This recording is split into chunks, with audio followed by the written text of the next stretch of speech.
Hi everyone, Simon Keeling here on Monday the 10th of March at weatherweb.net. Thanks again for watching. High pressure is built in now, and the question really becomes how long will it last and what happens once this weather breaks down. Let me show you the 8 to 10 day mean of the 500 millibar flow first of all. We've got the ECMWF on the left here, and we've got the GFS on the right, and this is the mean running through from today through to next Thursday the 20th. And you notice here, look, ECMWF trying to build a ridge back into the west of the UK, whereas the GFS ensemble has a much flatter scenario with a strong jet stream flowing across the north of Scotland. Out of the two, I have to say I'm kind of in the ECMWF camp at the moment.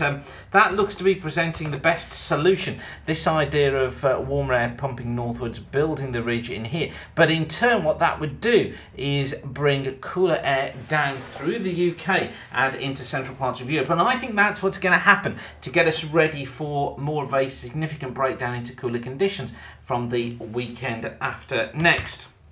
So I've been looking around the charts this morning trying to see if we can get any backup for it. So this is the ECMWF, and these go forward in 24-hour steps, and you notice how the high is in there, look, well into the weekend and next week. However, this is the chart for Friday 15th, and look, it brings in this northwesterly flow with colder air just catching Scotland on Friday, and then through the weekend the high pressure trying to get back in, but then into next week, look, we get more of a colder northwesterly flow as the ridge here of high pressure pumps its way northwards and builds in here, the effect of which is to turn the wind more into a north or northwesterly. Now, what I think happens then is that with this cold pool coming down here, or the cold air coming down here, what it will do is try and develop a low here in the northern parts of Spain, perhaps the Gulf of Genoa. So you get low pressure,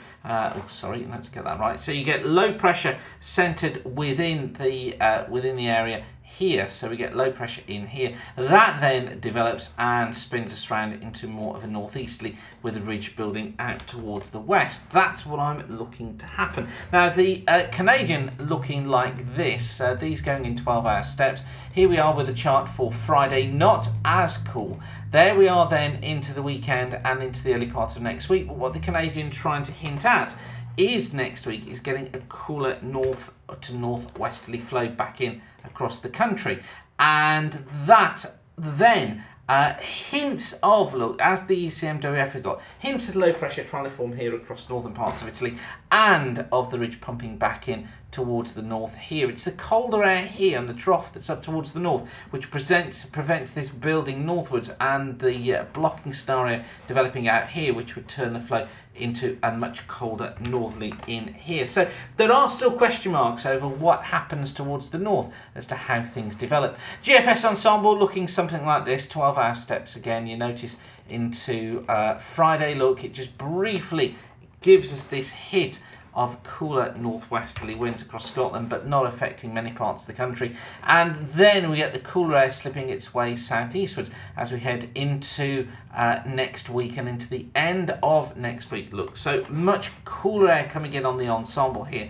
There it is, look, tucking its way south, and hints, look, of that low down here towards the south. The ensemble smoothing it out a little bit, but that certainly does take us into more unsettled and cooler conditions through that period, heading in towards the sort of 19th to 25th period. And I think that's probably looking reasonable, that this period from about the 19th through to the 25th of the month looks as if it probably goes into a cooler, more unsettled period of weather. And we could be finding out because of rain in there, a north to northwest wind, the risk of some wintry showers over the hills.